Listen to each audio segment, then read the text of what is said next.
Sí tienes la síntesis curricular, ¿verdad, Sí, Mariana? yo la tengo aquí. Muy bien, muchas gracias. Mientras Adelante. tanto, ¿ya listo? Muy bien, pues ya veo que ya se están conectando varias personas. Bienvenidos a todos. Buenas tardes. A nombre de la Universidad Intercontinental y la Red Multidisciplinaria sobre Formación y Educación, les damos la más cordial bienvenida a este espacio de reflexión, en donde tenemos un invitado de lujo, al doctor Pedro Flores Crespo, que nos va a presentar su libro, su reciente publicación, en donde hace un análisis puntual de cómo han sido o cómo fueron las políticas educativas en el sexenio anterior. Es un diagnóstico muy importante que me parece muy relevante justamente por la continuidad administrativa, por supuesto, pues este nuevo régimen político. Ya nos estará platicando él cuáles son sus características, cuáles son las líneas, cuáles son los ejes estratégicos, los objetivos que se han planteado y qué tanto se ha llegado, se ha arribado a esos objetivos. Te damos la bienvenida, doctor Pedro. Te agradecemos mucho el espacio. Es un gusto tenerte aquí. No es la primera vez que te tenemos. Hemos estado platicando contigo en otro momento y la verdad siempre ha sido muy refrescante, muy interesante todo lo que nos has venido a platicar. Antes, por supuesto, de cederle la palabra al doctor Flores Crespo, me gustaría que todos abriéramos un momentito sus micrófonos y le demos un fuerte aplauso para recibirlo como se merece, por supuesto. Así es que abran un momentito sus micrófonos No y sé si se escucha, pues, pero bravo. bravo, Muchas gracias. bienvenido. Muchas gracias. Antes de que podamos darte la palabra, le voy a pedir a Mariana que lea tu síntesis curricular para que te conozcan las personas que se van conectando. Muy bien, muchas gracias, Jorge. Gracias, Mariana. Em, el doctor Pedro Flores Crespo es profesor en la Universidad Autónoma de Querétaro y miembro del Sistema Nacional de Investigadores. Ha sido profesor visitante en Harvard, York, Inglaterra, y en la Fundación Pablo de Madrid, España. Sus principales temas de investigación son el análisis de las políticas educativas y la relación entre educación y desarrollo. En 2022, creó el Laboratorio de Política Educativa para impulsar el cambio educativo en las escuelas del país. Fue secretario técnico del Consejo de Especialistas de la SEP, que fungió como un órgano asesor del secretario y coordinó los grupos temáticos de la Asociación de Desarrollo Humano y Capacidades que fundó el Premio Nobel Amartya Sen y la filósofa Marta Nussbaum. Dirigió las revistas Interamericana de Educación de Adultos del CREFAL y la Mexicana de Investigación Educativa del COMIE. Mantiene su columna Universidad Crítica en El Sol de México y en 2024 fue admitido como miembro regular de la Academia Mexicana de las Ciencias. Jorge, si no tienes nada más que decir, entonces le cedemos el micrófono al doctor Crespo. Gracias.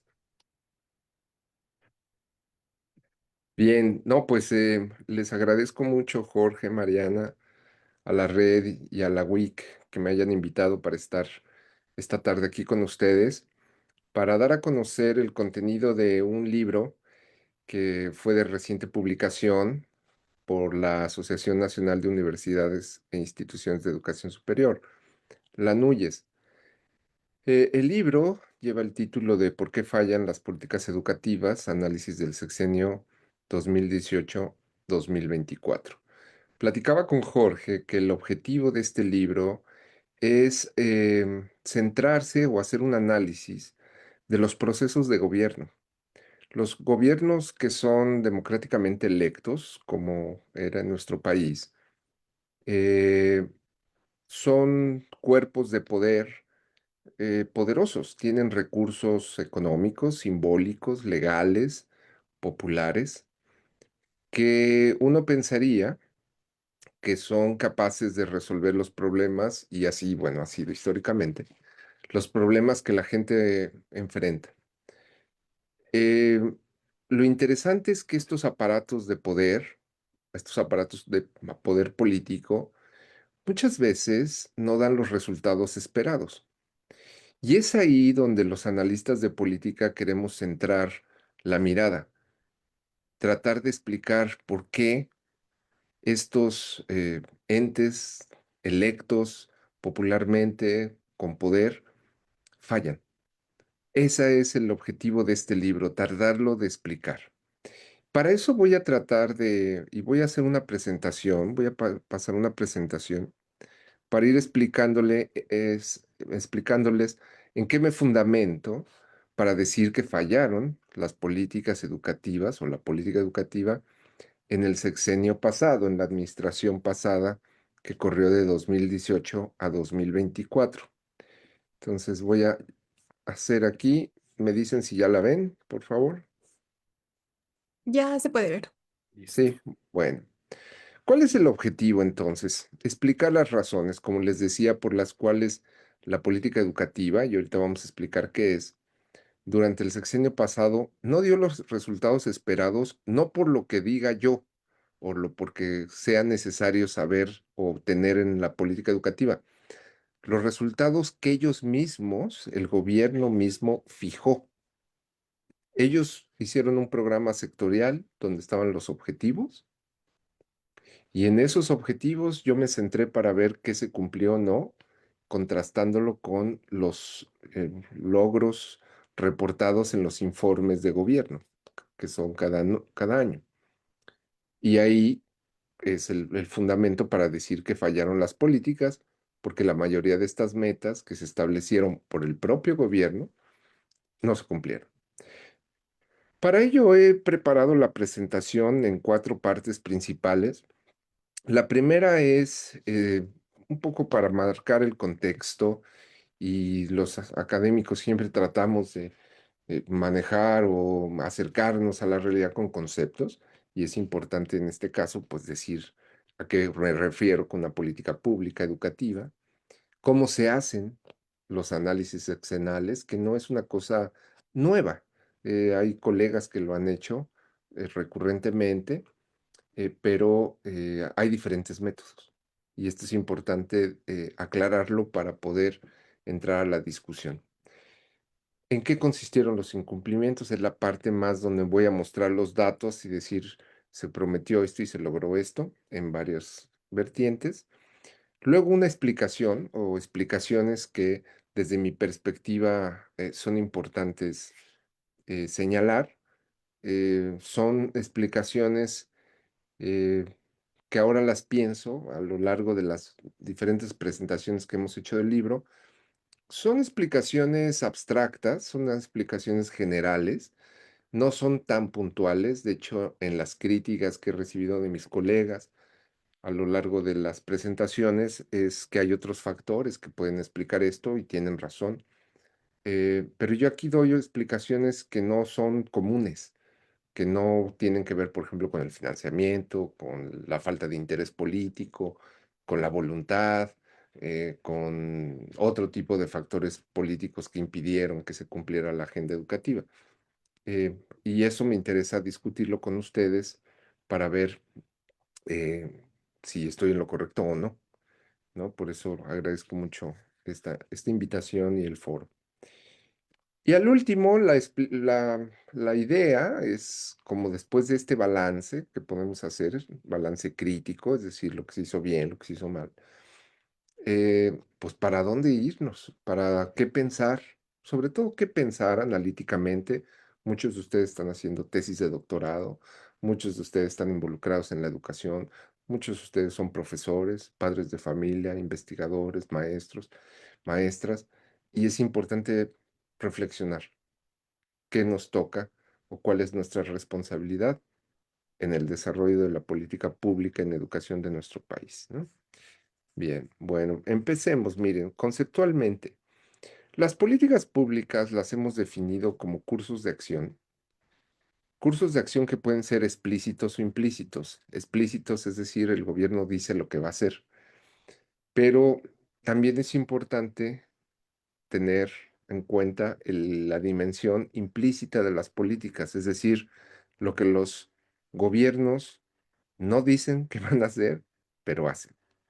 Y esto es algo muy importante en nuestra tradición latinoamericana, porque utilizamos estas fintas más que en la tradición anglosajona, donde son más explícitos y lo que van a hacer está en las leyes, en los presupuestos, en los discursos, ¿no? Y ellos sí cumplen y dicen, esto es lo que voy a hacer, y lo tratan de llevar a cabo. Es muy explícito el mundo anglosajón. Nosotros en México, en Latinoamérica, tenemos otro tipo de acercamientos a la construcción del conocimiento sobre políticas. De hecho, yo siempre ejemplifico este punto, les digo, miren, hasta tenemos un dicho popular, como son los dichos, en México que se llama, o que se dice, o que se reza, como te digo, Juan, para que me entiendas, Pedro, ¿no? Esta finta que hay siempre para nombrar cosas que no son explícitas, pero están ahí. Y esto es muy importante para entender y analizar la política pública en educación. Las políticas tienen un propósito, y el propósito es resolver los problemas sociales, que son los problemas que la gente realmente enfrenta. No la que se nos ocurren a los académicos, a la presidenta, al gobernador, no. Los problemas que se construyen socialmente y que realmente enfrenta la gente. La violencia, como todos vemos, la violencia de género, la violencia de nuestro país, la inseguridad, eh, muchos de los casos, la desigualdad y las faltas de oportunidades para la gente de los estratos más desfavorecidos. Esos son problemas reales que la gente enfrenta, no solamente que están en las agendas públicas, en las mentes de los investigadores o en los discursos o en la retórica política.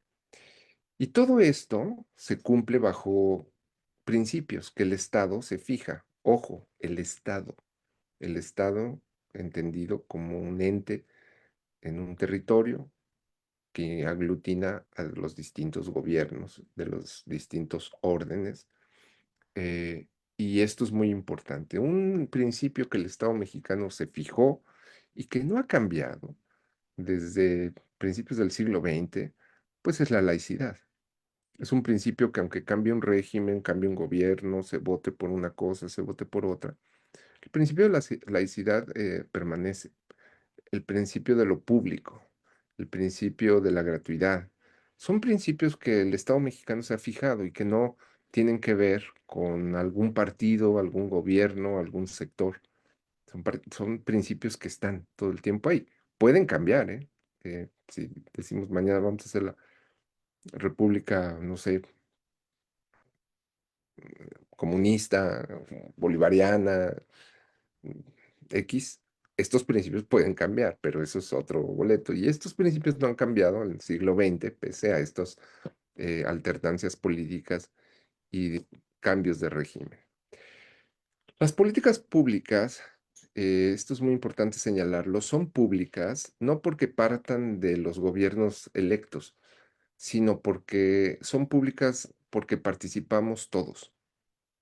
Y esta es una definición de Enrique Cabrero. Lo público es el espacio donde convergemos las universidades privadas, las públicas, los legisladores, los investigadores, para definir, para discutir, para criticar lo que se hace en materia educativa. ¿Cuál es el objeto de estudio de las políticas? Y esto es algo muy importante a los que están estudiando políticas públicas, porque luego confundimos una política pública con un programa. Las políticas públicas, desde mi perspectiva, tienen como objeto de estudio los procesos de gobierno. Es ahí donde hay que meter los ojos. Cómo un gobierno trata de resolver los problemas educativos, la falta de equidad, la falta de calidad, la mala gestión de escuelas, bachilleratos, etcétera. ¿Cómo es que el gobierno, con todos los recursos que tiene, leyes, recursos simbólicos, instrumentos de política, programas, eh, hace o busca o opera para resolver esos problemas? Y esto nos lleva a una dimensión completamente distinta o una dimensión más arriba de lo que puede hacer una persona o no puede hacer una persona, ¿no? Por eso es muy importante decir que este estudio que hice en el libro trata de mirar el proceso de política donde subyacen pues el presidente, los legisladores, la SEP, etcétera. pero lo que observé y lo que quise tratar de construir como objeto de estudio es ese proceso de gobierno. Y es ahí donde está, desde donde parten las explicaciones y ustedes lo van a ver. Bien. ¿Cómo hacer los análisis del sexenio? El doctor Latapí, que seguramente ustedes han leído, Pablo Latapizarre, que han leído en sus estudios, en sus doctorados, en sus licenciaturas. Desafortunadamente Latapí murió hace bastantes años, él escribía en Proceso, era un analista muy agudo. Eh, Él hizo un libro en los ochentas donde trata de hacer un balance del sexenio de Echeverría. Y lo que hace ahí Latapí dice, miren, hay al menos 5 caminos o métodos, yo le llamo más que métodos, para hacerlos. El primero tiene que ver con no los nombra así, yo les puse los adjetivos. El método histórico, donde dice Latapí, en el método histórico podemos hacer el análisis del sexenio confrontando lo que se hizo en 6 años con lo que se hizo en el pasado y de esta manera, pues ver de qué forma lo que se dijo, ¿no? Eh, representó un avance o un retroceso. Lo político, que es un segundo método, es contraponerlos a las propias promesas explícitas. ¿Qué es lo que yo hago en este libro? O sea, yo tomo este específico método para tratar de responder a la pregunta de cuál fue el resultado de las políticas. Contraponer lo que el propio gobierno en un determinado momento eh, prometió de manera explícita en el programa sectorial de educación 2020-2024 y lo contrasto con los resultados logrados en los informes de gobierno y en otro tipo de informes, en otras fuentes de información. Y de ahí es donde yo obtengo el juicio para decir que fallaron las políticas. El tercer método es normativo, no lo nombra, como les digo, Latapí no lo nombra así, pero en el enfoque normativo la evaluación se hace con base en valores abstractos, la justicia, la democracia, la igualdad, ¿no? ¿Qué hizo un gobierno a la luz de la igualdad? ¿No? Es un método normativo que me parece muy importante tomarlo, pero que es un enfoque distinto, más amplio que el político. El ideológico, los jóvenes van a pensar, mira qué cosas se hacían hace 50 años, pero pues sí, el ideológico era, ¿qué hacía un gobierno a la luz de los principios, dice la Tapi, de la Revolución Mexicana? Y eso es muy interesante porque el nacionalismo revolucionario con el que se construye el Estado mexicano tenía de referente normativo a la revolución, ¿no? Dirán los jóvenes, los más jóvenes, mira qué ocurrentes eran los viejitos, ¿no? Que se les ocurrió que contrastarse con lo que hace la revolución. Bueno, era un momento histórico, ¿no? Cómo se construye México a partir del nacionalismo revolucionario y la revolución, el régimen de la revolución, sí representaba un marco normativo para las políticas. Ahora ustedes dirán, pues eso ya no, ha cambiado, se ha transformado el nacionalismo revolucionario. Muchos piensan que tuvo su ocaso en los ochentas con la llegada de lo que algunos han nombrado el neoliberalismo y parece que ahora volvemos, ¿no? A tener esta perspectiva de nacionalismo revolucionario, pero en un sentido distinto. Entonces, bueno, esto es importante para que los jóvenes piensen, pues, cómo se construyó, ¿verdad? El Estado mexicano, las políticas y desde dónde se pensaban. El último es el realista. La Tapino lo nombra así, yo le puse el realista, que es saber qué hizo un gobierno en comparación con lo que necesita en educación en el país. ¿Qué se necesita en el país? Pues que haya más escuelas, que haya más cobertura. Bueno, podemos ver o podemos hacer el análisis en términos de qué se necesita. Muchas veces las metas establecidas por los gobiernos electos no representan necesariamente lo que se necesita. Y esto es una discusión que podemos tener. Lo que está en el programa sectorial es lo que el país necesita. Pues en algunos casos sí, en otros, desde mi perspectiva, no. Pero esto es algo que es importante discutirlo. Entonces, estos son los métodos. Yo me fui sobre el método de político. Contrastar promesas explícitas del gobierno contra resultados obtenidos. Eso es lo que hago en este libro. Y también hacemos un análisis de la agenda educativa.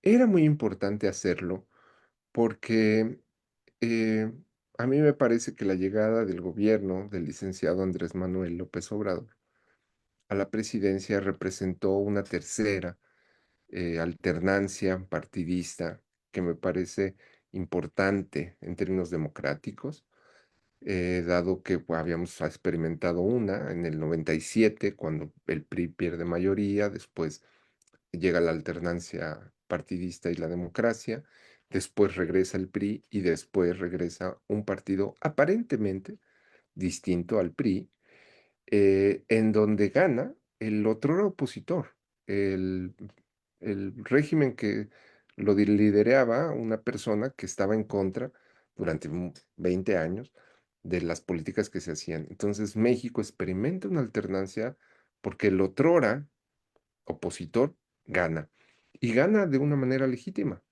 Y esto me parece que es un avance democrático para el país. Y lo primero que empieza a hacer el gobierno en ese momento es lanzar una serie de iniciativas basadas en las promesas de campaña que empiezan a marcar ya la agenda educativa de lo que sería el gobierno en ese sexenio. Por ejemplo, recordemos que en 2018 hubo una iniciativa de cambios constitucionales el 12 de diciembre de 2018, el 12 de diciembre, imagínense el Día de la Guadalupana, donde ya se propone qué hacer, ¿no? Y a partir de ahí entra una discusión, ahora con la oposición, de cuál va a ser la agenda educativa para el nuevo gobierno que entraba en 2018.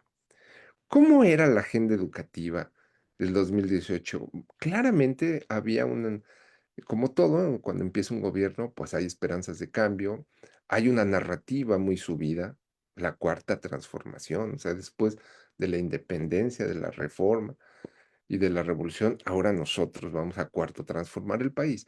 Y esto es algo muy lógico en cualquier gobierno, se generan expectativas. La pregunta de análisis de política es, ¿estaban las bases sentadas para cuarto transformar la educación del país? Y eso lo respondimos en un libro previo, que seguramente Jorge, yo creo que hicimos la presentación, que se llama El análisis de la política en educación superior. Y la pregunta era, ¿hay las bases para cuarto transformar a la educación mexicana que en verdad lo necesitaba? Y la conclusión, con varios colegas, en un seminario de la UNAM, después fue publicado el libro, era que no. La agenda oficial en ese momento la veíamos circunscrita en los tres ejes clásicos en las que ha corrido la política educativa a lo largo del sexenio, a lo largo de los sexenios, desde los 90, de principios de los 90, y que son equidad, calidad y gestión, que les cambian el nombre.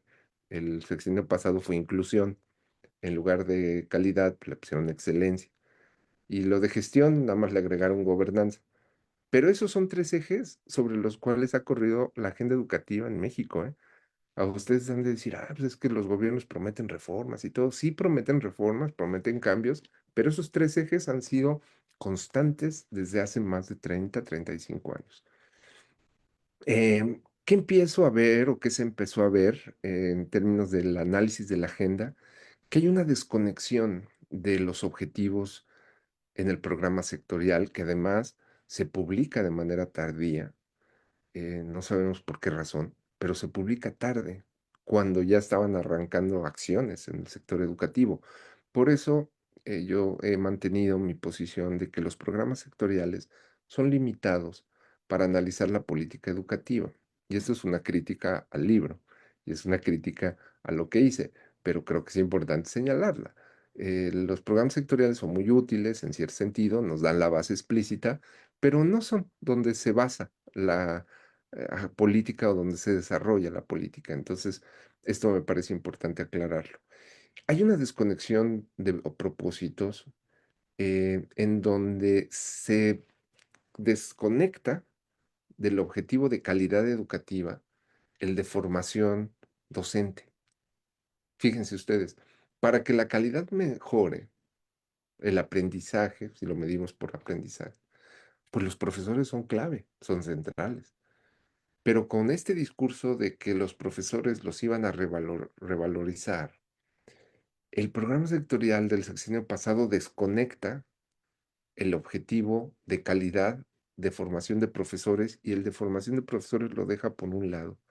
Esto me parece que es un mal diseño, te crea una desconexión, no puedes tú mejorar la calidad si no tienes a los profesores integrados y me parece que es uno de los primeros errores que va marcando el diseño de agenda. Otro problema que observábamos en la discusión del programa sectorial 2020-2024 es que se describen los problemas a veces de una manera cruda, muy fuerte, a veces con razón, ¿no? La venta de herencia de plazas, la corrupción, la desigualdad, pero a veces, y en muchas ocasiones, con una perspectiva de decir que el culpable de los problemas educativos es un modelo económico como el neoliberalismo, ¿no? Y ahí me parece que empiezan los problemas de decir, bueno, ¿y quién dice esto? Pues el régimen, el gobierno, es el que está planteando el problema sin definirlo claramente, ¿eh? Y ahorita vamos a ver más claramente en qué me refiero.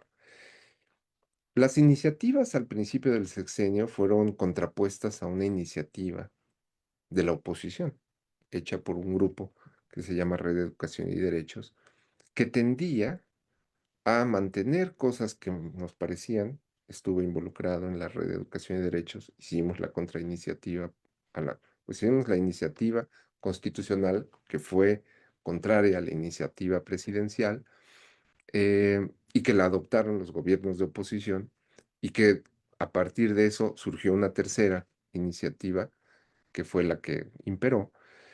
Pero ahí estábamos de acuerdo en varios planteamientos que se hacían. Uno de ellos era no hacer de la evaluación un esquema punitivo, como le llamaban, que no estuviera ligado a los puestos de los profesores, eh, que no fuera de la manera tan atropellada como se hizo en el sexenio del licenciado Peña Nieto.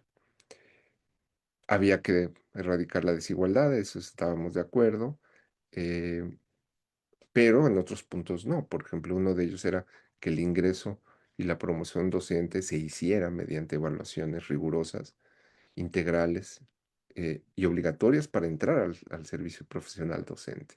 No que estuvieran ligadas a la permanencia, pero que si querías ser maestro de educación básica, sí era importantísimo que tuvieras o mostraras en un proceso integral, no solamente con un examen, mostrar las capacidades para estar enfrente de un grupo de niños y llevarlos a los niños en un largo aprendizaje en términos de eso, del aprendizaje. Eh, y el otro punto muy importante era no desaparecer el Instituto de Evaluación, porque era un referente de información importantísimo. Y como ustedes ven, pues perdimos ahí y no fue posible salvar el instituto, ni tampoco hacer que las evaluaciones fueran rigurosas para entrar al servicio profesional docente. Otras cosas sí se ganaron, incluyeron la educación intercultural, que no estaba en la iniciativa presidencial, la educación inicial, pero otras pues perdimos, que así ocurre en estas cuestiones de cabildeo y de contraposición a las iniciativas oficiales. Pasamos a la segunda parte. ¿Por qué digo que fallaron las políticas? Porque de 22 metas que son verificables, metas del bienestar le llamaban, en el programa sectorial de educación 2020-2024, solamente se cumplieron el 10%, o sea, dos metas. El resto, 68% de las metas oficiales que el gobierno del licenciado Andrés Manuel López Obrador estableció, no se cumplieron. Otra de las observaciones es el sexto informe de gobierno no reportó ningún valor, ningún indicador para 2024. Tuvimos que hacer el análisis de corte con 2023, pero las metas estaban tan alejadas que nos permite decir que era imposible en un ejercicio honesto de seguimiento de indicadores que se cumpliera. Pues, pueden maquillar o pueden quitar cosas, pero en el 2023, con datos, el sexto informe de gobierno, con datos de 2023, nos permite afirmar que el 68% de las metas no se cubrieron. El 10% sí, que son metas referidas a infraestructura en bachilleratos, y eso es muy importante reconocerlo. Y el restante, 20%, fueron metas que se cumplieron, pero con un ajuste que el gobierno hizo sobre la marcha. Es decir, estas metas eran referidas a infraestructura en primarias y secundarias, que haya más baños, que haya más agua, ¿no? Que haya más espacios para gente con capacidades diferentes, etcétera. Y cuando ponen el indicador, dicen, miren, de todas las modalidades de educación básica, excluimos a aquellas que tienen que ver con los cursos comunitarios, con las escuelas del CONAFE. Y esas escuelas, pues, son las más pobres. Entonces, si tú quitas del indicador la modalidad de cursos comunitarios, pues el indicador se te va para arriba, porque quitas a las escuelas más pobres. Entonces, se hizo un ajuste y eso fue lo que representa el 20% de las metas del bienestar que se incluyeron en el programa sectorial de educación. ¿Qué otros datos, si entremos ya de lleno, sustentan las fallas del gobierno pasado en términos de política educativa? Pues se quería que la cobertura en bachillerato, los jóvenes que iban al bachillerato, 15, 17 años, en 2021 fuera del 86%. La meta lograda y lo que se reporta es 11 puntos atrás. Dirán ustedes, pues la pandemia. Claro, la pandemia afectó y pegó de una manera muy fuerte.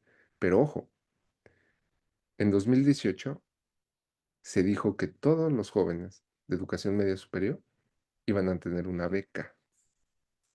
Y entonces, pues aquí empiezan los análisis. Pues, todos tienen beca y te quedas atrás en el indicador de cobertura. ¿Qué está pasando? Atención a primera infancia, 0 a 4 años, que era un tema que no estaba en la iniciativa del presidente López Obrador y que gracias a la iniciativa de Red se incluyó la educación inicial. Se decía que esta cobertura en 2018 era de 8.7. Para 2021 cayó casi la mitad, 4.9% tenían o estaban involucrados en algún servicio de educación inicial, según Mejored. Tasa de escolarización de personas pobres, es decir, los hogares de menores niveles de ingreso. En 2018, la tasa de escolarización era de 92%, 92% era la tasa de escolarización de personas en hogares pobres y para 2020 cae a 90%, una diferencia de 2%, que no me parece que sea estadísticamente significativa, pero cae. Ustedes dirán, fue la pandemia y creo que sí, pero me parece que es muy importante señalarlo. Equidad en la educación superior. La equidad, entendida como todos deben tener eh, acceso y aquellos que tienen menos recursos, pues deben tener más posibilidades, más recursos para poder entrar a la educación superior. En 2024, término del sexenio, se esperaba que 37% de los hogares más pobres, en términos de nivel de ingreso, la cursaran. Pero para 2023 este indicador era 4 puntos más abajo. Y otra vez, la pregunta es, puede haber sido la pandemia, pueden haber sido muchos problemas, pero había programas que estaban corriendo como la creación de las universidades del bienestar, Benito Juárez. Y aún así, el indicador queda por debajo de la meta planeada. La exclusión universitaria, en el programa le llaman abandono, es algo muy interesante porque sí se abatió la exclusión universitaria o la exclusión en la universidad o en la educación superior, pero exclusivamente para las mujeres. Pero para los hombres no, se elevó. O sea, no afecta la elección o el argumento. La exclusión escolar, el abandono, no afecta por igual a las personas. Y en este caso, los jóvenes varones tuvieron más problemas en mantenerse en la universidad de 2018 a 2021, quizá impulsados por los problemas de la pandemia y la necesidad de trabajar. El gasto público, es decir, cuánto se gasta en educación. Y esto fue algo que a muchos nos sorprendió, no muy gratamente, que en varias ramas y en varios sectores, como la educación de adultos, la educación básica, la educación superior y ciencia y tecnología, disminuyó el porcentaje de inversión en educación en estos 4 niveles. Y quiero señalar muy enfáticamente la disminución del 4% en educación de adultos, porque son los adultos, las personas analfabetas, las personas que están en rezago, los más pobres. Esos son los pobres de los pobres. Y ahí se redujo más el presupuesto destinado a educación que en otros sectores como ciencia o como en educación superior. Esto con base en datos de Mejoredo. La cobertura. ¿Cuántos jóvenes había que mandar a la universidad? México tiene una tasa relativamente baja de cobertura en educación superior. No podemos llegar a que 1 de cada 2 jóvenes en edad de cursar la universidad lo cubra. Argentina tiene tasas de 80, Brasil igual, Chile ni se diga. Y México no, somos la 14ª o 13ª, ya no sé en qué lugar estamos. Economía del mundo. Con la mitad de los jóvenes en edad de ir a la universidad de este país, pues no va a tener viabilidad. Es necesario que más jóvenes vayan a la universidad, más jóvenes que sean aptos, que deseen, que tengan la perspectiva de ir a la universidad y no se está logrando. El gobierno pasado prometió que 50% lo haría en 2024 y se quedó 6 puntos atrás de la meta.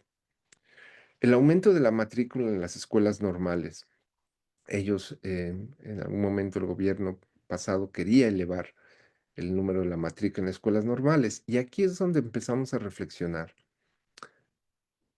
¿Qué sentido hacen las metas? Es decir, ¿por qué tendríamos que mandar a más personas a que estudien la escuela normal?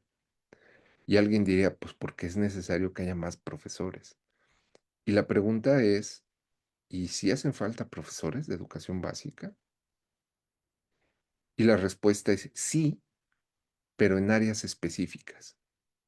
Por ejemplo, desde hace 10, 15, 20 años, el Instituto Nacional de Evaluación nos mostraba que había déficit de profesores en áreas como interculturalidad, educación bilingüe, educación para las ciencias, tecnología, y que había otras áreas donde ya no se necesitaban profesores. Por ejemplo, los profesores en educación primaria, también por el cambio de pirámide poblacional, donde ya hay menos niños yendo a primaria y hay más niños, más jóvenes, adolescentes yendo hacia los niveles más avanzados, como la educación media superior y la educación superior. Y esto es muy importante señalarlo porque a mí me parece que em, la meta tiene que ser revisada. La meta de si van más maestros a las normales o no. Y esto es algo que ya tenemos, ya podemos saberlo. Y lo podemos saber, fíjense ustedes, por algo que fue y es políticamente mal visto y muy impopular, pero gracias a las evaluaciones que se hicieron en el sexenio del presidente Peña Nieto, tenemos ahí ya algunos indicadores que nos dicen dónde hacen falta profesores. Y entonces las escuelas normales podrían enfocar su oferta en ese sentido. Y creo que no está esta meta bien planteada en ese sentido, pero eso es una discusión sobre la meta, ¿no? Que podríamos entrar a otras cosas. Como les decía, muchas veces las metas no necesariamente reflejan lo que el país necesita, y este es uno de los casos. Revalorización magisterial, que fue una de las banderas más grandes del presidente del gobierno pasado, en el sentido de revalorizar a los profesores. Y esto fue muy importante porque les prometió tirar, quitar, anular la mal llamada reforma educativa. Y bueno, pues los profesores parece que dieron el voto en este sentido, pero lo que observamos en términos objetivos fue que se les quitó a los profesores presupuesto para sus programas de formación docente, por un lado, y a las escuelas normales se les destinó menos recursos. Entonces la revalorización parecía que era más un discurso, una narrativa benévola para acercar a los profesores mientras las condiciones de financiamiento no estaban dadas, ¿eh? Y algo que platicaba con el profesor Jorge. Y la revalorización además se da en el nivel básico, pero en el nivel media superior no escuchamos mucho al respecto. Y en el nivel de educación superior incluso hubo como hasta una narrativa oficial de animadversión hacia la universidad y hacia ciertos profesores y hacia ciertos científicos. De hecho, 31 científicos fueron perseguidos con órdenes de aprehensión por delincuencia organizada por delitos de corrupción y después pues mostraron que esto no tenía sustento. Pero mientras pues ya los habían perseguido, los querían meter a la cárcel. Fue una situación muy tensa y por lo tanto la revalorización pareciera que fue selectiva a los profesores de educación básica, pero no se dio igual a los profesores de educación superior, que además ahorita tenemos un problema en las universidades con aquellos profesores que eh, ganan su salario por hora trabajada y no como profesores de tiempo completo. Hay la mayoría, ya son profesores por hora, incluso en universidades como la mía, como la UAC, y esto está generando tensiones hacia dentro del sistema educativo y tiene implicaciones en el proceso de enseñanza-aprendizaje. Sigamos con el repaso. Jorge, ¿cuánto tiempo tengo para ver si me apuro? Pues unos 15 minutitos, todavía contamos, 15, 20 minutitos, no hay ningún problema. Ok, Más o menos, doctor le Pedro. sigo. Bueno, Ah, miren, ¿qué datos? Estos son otros datos. Una cosa positiva del gobierno pasado fue, o que estableció, que el aprendizaje sería el centro de acción del Estado. Esto realmente a muchos nos llamó la atención gratamente. Dijimos que bueno, eso creo que es un buen paso en este camino de ir erradicando la desigualdad. ¿Qué se dijo sobre el aprendizaje en el sexenio pasado? En los informes de gobierno lo dice textualmente, no hay avances al respecto. Y no hay avances porque no los midieron, ¿no? Pero uno puede mirar las pruebas estandarizadas como PISA y ahí se ve una caída pronunciada, más pronunciada que en los otros, porque siempre hay caídas, de 2019 a 2022. De hecho, hay una comisión independiente eh, para el estudio del impacto de la pandemia, donde dice los aprendizajes se cayeron durante este periodo. Mucho fue a raíz de la pandemia, lógicamente, a raíz de cerrar escuelas. Pero no hay que olvidar una cosa. México fue de los países que más tiempo mantuvo cerrada sus escuelas. Y los estudios del Banco Mundial muestran que entre más tiempo tienes cerrada tu escuela, más caída de aprendizajes registras. ¿Por qué no se abrieron las escuelas? Esa es una pregunta que hay que pensar en términos de la capacidad gubernativa para manejar un sistema educativo. Y esto es algo donde empiezan los problemas, de decir, son gobiernos fuertes que se creen unificados, que todo lo van a poder y no pudieron abrir las escuelas. Y esto es algo interesantísimo que me parece que hay que discutir. ¿Por qué nos tardamos más? ¿Por qué? Por, Desde mi perspectiva, el gobierno no tenía esa capacidad gubernativa para decir sociedad, maestros. padres de familia, abramos las escuelas, ¿no? Esto creo que fue una de las razones. El rezago educativo creció, es decir, las personas que no han terminado su educación obligatoria, de 23 a 25 millones, no es estadísticamente significativo, y luego se recuperó en 2024. ¿Por qué estas variaciones si todos tenían beca?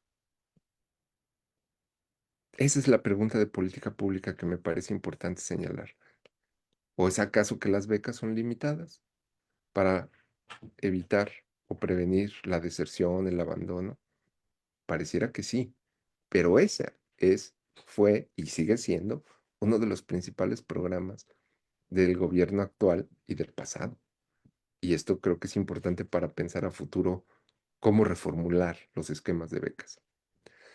Ya vamos a terminar. ¿Por qué fallan las políticas? Miren, desde mi perspectiva, y aquí pues, estoy totalmente abierto a la discusión con todas y todos ustedes, me parece que se tiene demasiado la retórica del amor por el pueblo y se desprecia la noción de individuo.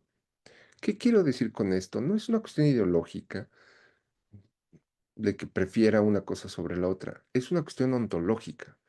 Las personas somos individuos, somos individuas, somos sujetos, somos personas, somos seres humanos.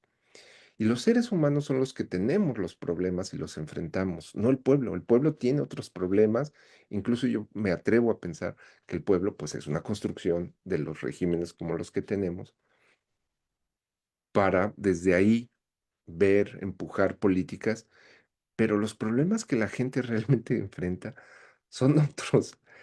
Entonces, lo que yo explico aquí es, si tú no identificas a las personas en los problemas que realmente enfrentan y que te lo van a decir, y que se van a enojar, y que te van a cerrar carreteras, ¿no? Y que se van a enojar contigo si dices una cosa que no debe ser, y que se van a morir si no hay una alerta temprana para decir que ahí viene una tormenta tremenda y que si no te eh, alertas, puedes morirte en una avalancha de lodo. Bueno, esos son los problemas reales. Y si no ves esos problemas reales, el gobierno pierde la capacidad de definir el problema, porque está pensando que el problema es del pueblo. Pero les digo, el pueblo es una construcción retórica de los regímenes actuales para empujar políticas y defenderlas.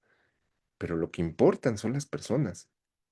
Y esto es algo que he sostenido a lo largo del tiempo con varios estudios. Uno de ellos, que me parece un estudio muy importante, es el que hacen Banerjee y Esther Duflo, profesores de aquí, de Boston, que ahora me parece que fueron a otra universidad, donde dicen, no caricaturicemos a los pobres. Los pobres han sido caricaturizados como flojos, que han sido categorizados como héroes, han sido categorizados como víctimas, como mascotas, ¿no? Desafortunadamente. Y no, hay que entenderlos de diferente manera para poder desarrollar programas sociales que sean efectivos. Esto lo pusieron en un libro, lo hicieron en unos estudios, tienen una ONG que se llama J-POL, que es famosísima, que tiene el sustento del MIT y que por ello en 2019 Banerjee y Duflo ganan el Premio Nobel de Economía porque ellos sí realmente sacaron de pobres a millones de personas con programas sociales efectivos, pero centrados en esta perspectiva de decir, ojo, entendamos mejor a la gente y a la gente pobre. No los veamos como se suele ver a estas personas por los regímenes como los que ahora gobiernan, porque vamos a perder de vista, vamos a perder la oportunidad de resolver los problemas. Entonces, ese es el primer argumento desde mi perspectiva. El cambio y el desplazamiento de la noción de personas por el de pueblo. Y ahí perdieron la perspectiva de decir cuáles son los problemas. Ese es el argumento. Segundo, socavar lo público. Acuérdense que dije que lo público es la concatenación de diferentes factores, donde convergimos todos. Me parece que este gobierno, en los documentos explícitos, en los discursos oficiales, en su acercamiento al poder, tuvo un discurso descalificatorio hacia la oposición, hacia lo que se hacía antes, hacia lo que se hacía distinto, hacia los que no pensaban igual. Y esto otra vez no es una cuestión ideológica o de preferencias partidistas, es que la oposición, es que la crítica pública es necesaria para que un gobierno funcione bien, porque de otra manera no vas a tener tus referentes que te digan, oye, lo estás haciendo mal. Los allegados, pues nunca te van a decir, los allegados te van a alabar, pero los que son tus contrarios te van a decir, lo estás haciendo mal. Y ahí hay una capacidad de los gobiernos para autocorregir. Y si no tienes esta perspectiva, y si sientes que eres moralmente superior y que todos los demás son unos desgraciados, que no tienen ni merecen ni siquiera voltearte a ver, vas a perder la capacidad de autocorregir y te vas a equivocar. Amartya Sen, un premio Nobel también de Economía, hizo un libro sobre hambrunas, en donde él dice, a ver, ¿cuál fue el problema de la hambruna en varios países? Y se da cuenta que un elemento común dice, todas las hambrunas suceden en países o en regímenes autoritarios y totalitarios, no en países con democracias funcionales, porque esas democracias funcionales tienen una oposición, tienen una prensa, tienen un opositor, tienen un crítico que te está diciendo, no, por ahí no. Y esto es muy importante pensarlo. Los regímenes donde ocurren las desgracias humanas más grandes es en los regímenes unificados, unitarios y autoritarios, y no en las democracias funcionales. Y esto es importantísimo pensarlo a futuro. Cuando tú piensas que eres moralmente superior, pues te fugas de la realidad. Y entonces empezamos a pensar cosas que nos meten en muchas complejidades, nos meten en cosas que no me parece que son sanas para la discusión pública, para la resolución de los problemas. Y una es pensar que la verdad es popular. Y en esta estamos actualmente, dada los fenómenos de comunicación. El algoritmo es eso. Uno busca información que los refuerce en sus creencias y no buscas algoritmo o no buscas información que te diga no. Lo que yo creo es una cosa y lo que yo quiero saber es otra. El sesgo cognitivo más fuerte de los seres humanos es buscar información para reafirmarse en sus convicciones. Y este libro, y este argumento, y esta sesión es precisamente para ir en contra de ese algoritmo oficial que nos dice las cosas son así y sigue consumiendo y sigue creyendo y sigue viendo que las cosas están sin problemas cuando decimos no, pues las cosas, la política educativa tiene fallos, no cumplieron los objetivos, hay que pensarlo. Y decirlo, pues es ya un elemento para mover esa idea de decir, no todo lo que se hizo estuvo bien. Hay cosas que fueron errores y los errores están costando oportunidades para la gente.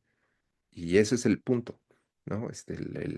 Los malos gobiernos cancelan oportunidades para la gente, aunque la gente piense que todo está bien, porque la verdad no es popular, ¿sí? Y esto es una pregunta sociológica que le hago mucho a mis alumnos. ¿Por qué se apoyan a regímenes que son ineficientes objetivamente? Pues porque hay un elemento simbólico, subjetivo, que está jugando. Y eso es muy importante en el análisis de las políticas. Imponer creencias insuficientemente fundadas es caer en una actitud dogmática. Y el dogmatismo es un escollo de la razón en su camino al conocimiento. O sea, si nosotros hacemos creer que lo que creemos es verdad y no nos movemos, pues estamos razonando mal y estamos dejando de pensar como se debería pensar en las universidades, en las redes multidisciplinarias de formación y educación, porque estamos reproduciendo creencias y nos estamos alejando del conocimiento, de cosas que me parece que es importante señalar y que hacen sentido aunque no sean populares.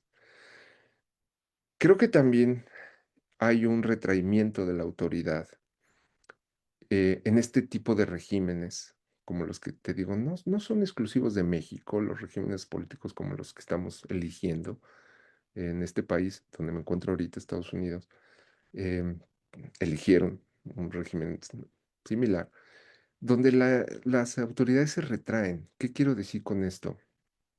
No toman una posición porque tomar posición, resolver los problemas, implica pelearte, entrar en conflicto con diferentes actores. Y lo que tenemos son regímenes que buscan ser populares.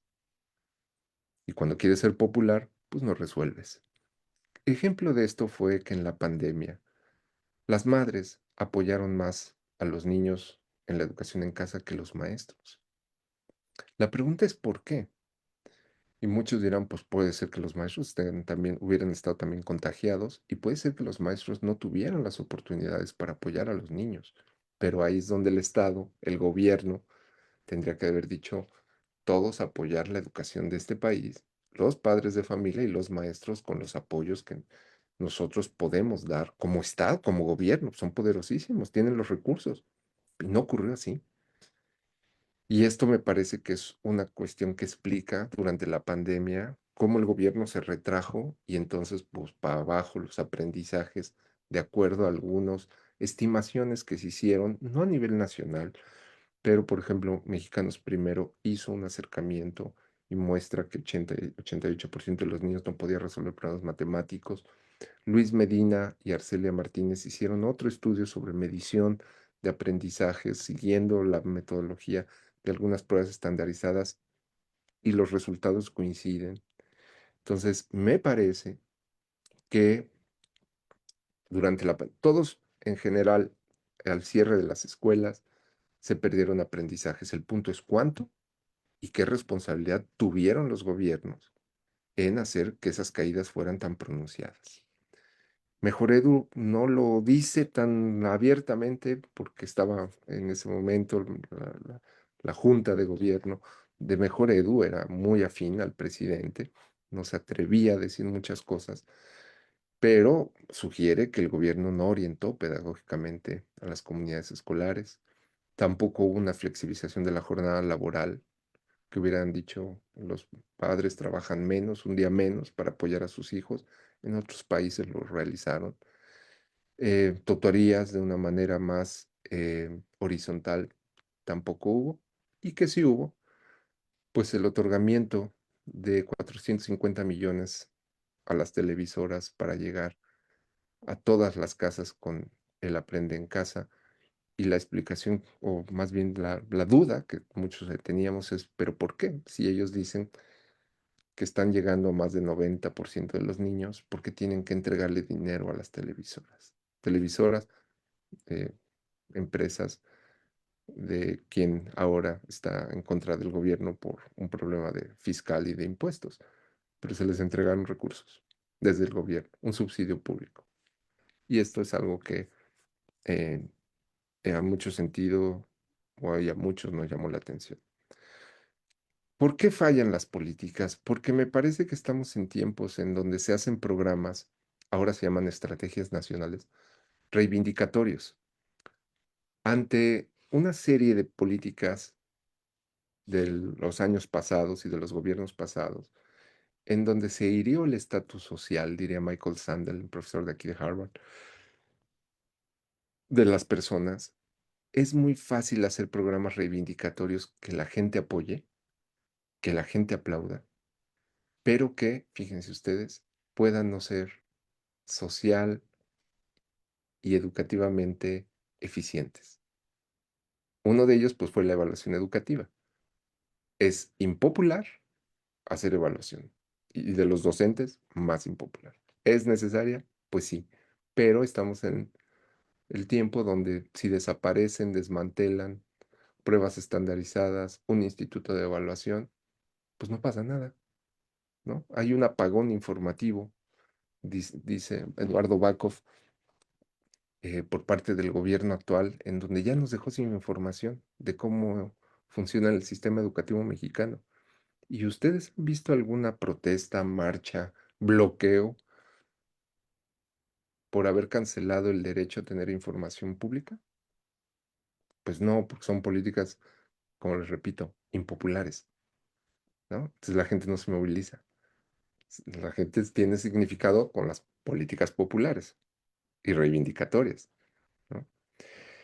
El cambio curricular, que en cierto sentido desde hace mucho tiempo varios académicos señalábamos que no era posible estarnos fijando solamente en los puntajes de las pruebas estandarizadas como un referente normativo de la educación, me parece que en el sexenio pasado empieza a cambiar y empiezan a ampliar las finalidades de la educación, lo cual es muy positivo, pero se hace de manera hasta cierto punto desorganizada, como lo vimos en los cambios curriculares y en los libros de texto, donde primero se hicieron los libros y después los programas, y de la manera en cómo se dirigían las autoridades de la SEP a las críticas que se le hacían a los libros.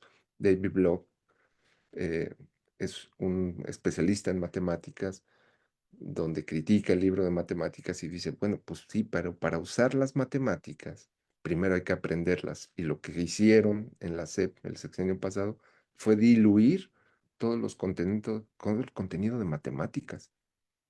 Y van a ver ahora que venga la prueba de PISA, que salgan los resultados en 2026, por eso pareciera que la SEP ya se está curando en salud diciendo, esas pruebas no sirven, no están contextualizadas y no nos interesan, pero vamos a entrar. Me parece que ahí va a notarse más los efectos de la pandemia, más un currículum en matemáticas disperso, diluido. Me parece que vamos a tener, o espero yo equivocarme, y ya ustedes me dirán, profe, usted se equivocó, miren qué bien salimos en matemáticas gracias a los nuevos libros o a las nuevas acciones. Bueno, espero, yo espero equivocarme, pero los datos, las tendencias, los hechos muestran esto. Ya vamos a acabar. ¿Qué implicaciones y hacia dónde? Esto es algo que cuando presenté el libro, ¿no? Aquí está. Siempre se pregunta, bueno, ¿y hacia dónde?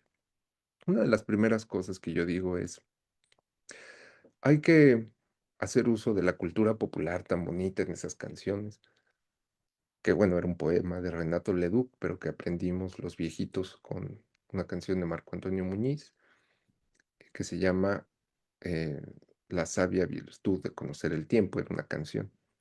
Yo creo que este es un acercamiento inteligente a la realidad actual. Hay que saber dónde estamos ubicados. ¿Y dónde estamos ubicados? Pues es en un cambio de régimen político.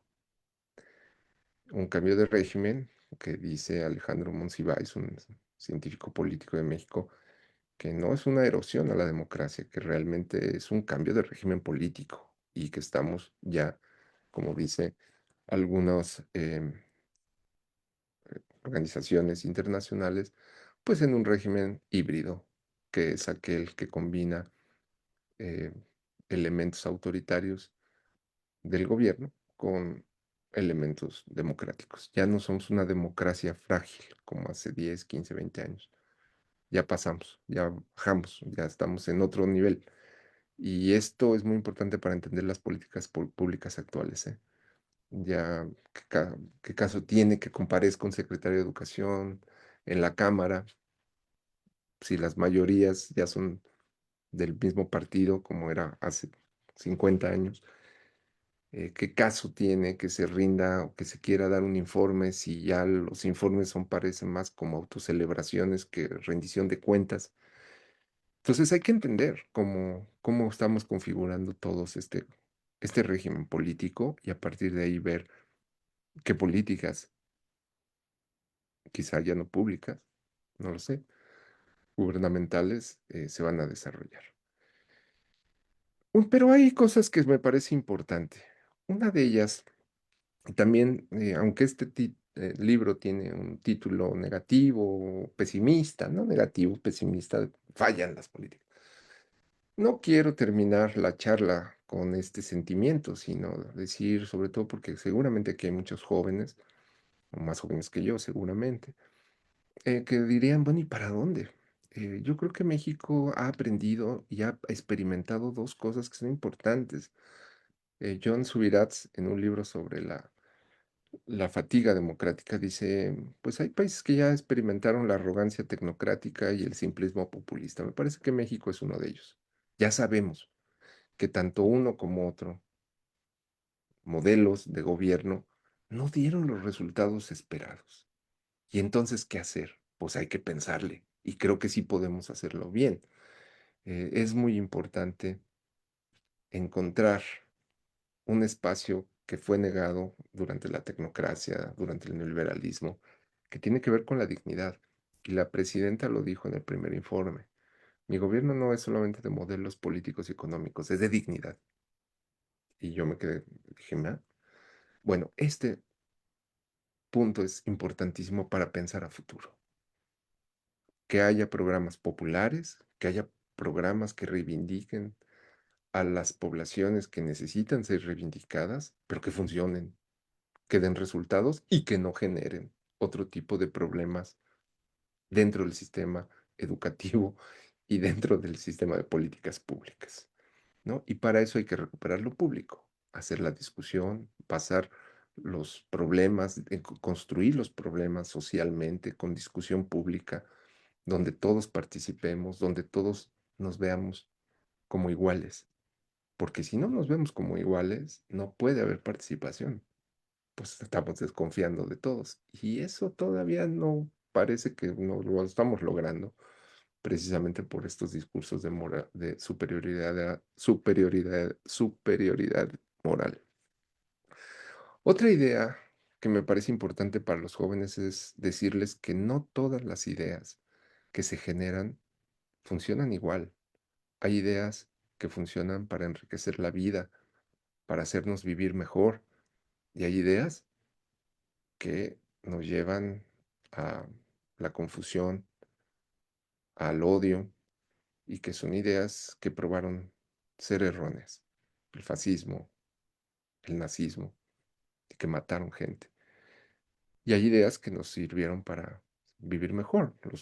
Muchos de ellos galardonados con los premios Nobel en física, en química, en medicina, donde descubrieron la penicilina y miles de cosas que nos hacen ahora vivir más y mejor, las vacunas contra el COVID.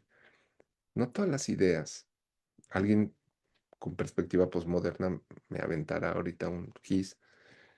Ya los GISes no se usan, ¿verdad? Me dirá cosas aquí en redes. Pero creo que este es un punto donde yo me he posicionado en términos de no podemos relativizar todas las ideas a que valen igual. Las ideas científicas son valiosas y no podemos relativizarlas o equipararlas a unas cuestiones como los saberes ancestrales, porque son cosas distintas. Sí son epistemologías distintas, claro, pero me parece que los efectos, el conocimiento, el razonamiento, por otro lado, y los efectos que tienen para la vida las ideas buenas, dice Pinker, los seres humanos siempre estamos buscando ideas nuevas. Solamente hay que encontrar, y ahí con esto quizás cierre, las condiciones para pensar y razonar libremente para que esas ideas fluyan. Y las condiciones para que esas ideas fluyan y los espacios para que esas ideas fluyan son las universidades, son las redes de académicos. No hay más.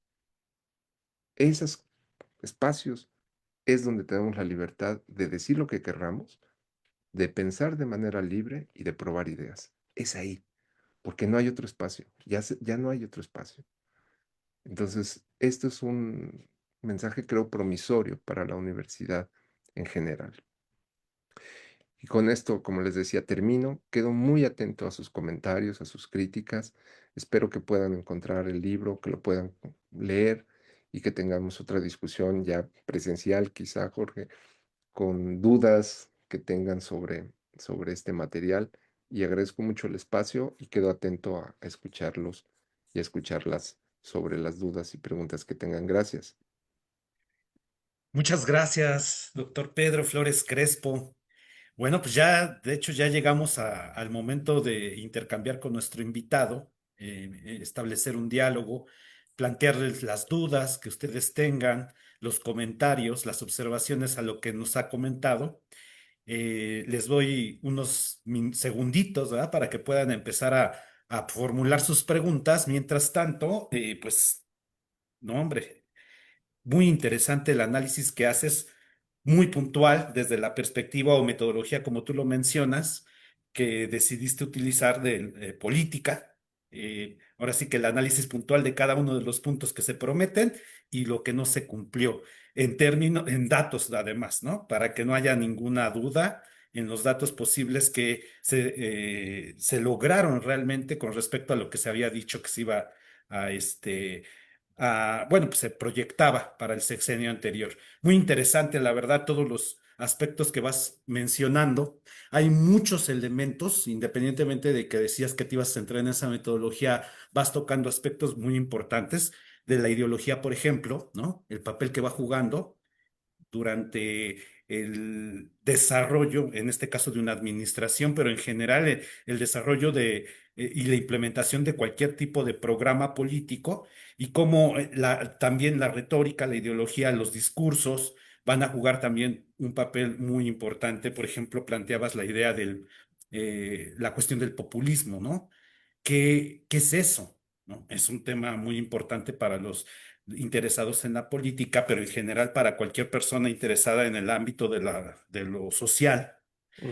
En este caso y muy particular de lo educativo, es fundamental entender esa situación, qué es el populismo, y tenemos perspectivas desde los que, por supuesto, hacen una defensa del populismo. De hecho, me recuerda esta idea de Ernesto Laclau de la razón populista, pero también vemos toda una serie de analistas que se preocupan de este tipo de construcciones y cómo a partir de eso se difumina, se borra al sujeto y más específicamente o concretamente al individuo y sus necesidades como nos estás planteando aquí. Hay varias cosas bien interesantes que estás tocando, ¿no? O sea, como para otras varias pláticas, ¿no? Por ejemplo, este tránsito de las políticas compensatorias, ¿no? De otros regímenes a las políticas de resignificación, o como tú las mencionaste, de reivindicativas, ¿no? Eso es bien interesante porque eso también juega un papel, a veces como humo, a veces como pantalla, etcétera. Tienen ahí un papel bien importante porque es lo primero que se le pone a la sociedad, a las personas, lo que se vuelve lo más visible de lo que se está haciendo, mientras atrás de ello tal vez o las cosas están sucediendo de otra manera. Eso es un tema que me parece sumamente interesante de lo que mencionaste y por supuesto esta idea de la caricaturización de los individuos, sobre todo de aquellos que están en los márgenes, en la exclusión, y para hablar en concreto de lo que tú mencionabas, pues de la pobreza, ¿no? Esa caricaturización que se hace, decías varias cosas sobre eso, pero un punto fundamental aquí sería cómo la pobreza se vuelve también un negocio, ¿no? Entonces, la pobreza como mercancía, cómo a partir de ella se hace todo un recaudo político y todo esto que tú ya nos hacías ver con lo que tú mencionabas y todas las implicaciones que eso conlleva, porque entonces las preguntas sobre las políticas educativas y por qué funcionan o por qué no funcionan vienen atravesadas por este tipo de elementos que son fundamentales, que sostienen el actuar del gobierno, ¿no? Bueno, hay muchos temas, la verdad. Yo estuve haciendo algunas notas que me parecían de cosas muy relevantes que me llevaban a otros marcos de análisis, incluso, que tienen una relación directa, claro, pero que se podrían analizar desde otros registros. Muy interesante. El asunto aquí, por ejemplo, y con esto ya le cedo la palabra a nuestros invitados y también Mariana, si nos haces el favor de checar en Facebook si hay algún comentario o alguna cosa así, alguna duda, también para que nos comentes. Este otro punto bien central, ¿no? Que en la teoría política se utiliza, sobre todo desde la perspectiva de Carl Smith, esta noción del amigo enemigo, ¿no? Creo que este gobierno ha sabido utilizar muy adecuadamente esa, eh, no diría dualidad, ese binarismo, ¿no? Esa cuestión de plantearte el amigo enemigo. Me parece que parece que está utilizando esa perspectiva como base de todo de todo su actuar posterior, y eso es bien interesante porque eso tiene implicaciones tremendas desde cómo para la democracia. Tú ya lo estuviste explicando y ya dijiste cómo se erosiona la democracia cuando uno se plantea en esos términos, ¿no? Cuando uno ya de antemano descalifica completamente al otro. Algunas perspectivas, ahorita que mencionaste lo posmoderno, la acogerían como algo muy bueno. Creo yo que es totalmente equivocado y tremendamente terrible incluso plantearse desde esa perspectiva. Pero bueno, eso es lo que sucede aquí en nuestra realidad, ¿no? Eso es lo que sucede y lo podemos estar viendo y desde una perspectiva teórica, teórico-política, por ahí encontramos esas claves que tú ya también nos las estuviste aquí comentando. Pues te agradecemos mucho, doctor Pedro, y ahora sí le cedo la palabra a todos los invitados. Pueden levantar su mano virtual o leer su comentario si es que hayan escrito alguno. Aquí, por ejemplo, Vero ya nos planteó aquí unas cuestiones. Vero, no sé si quieras abrir tu micrófono o quieras que yo lea tu comentario.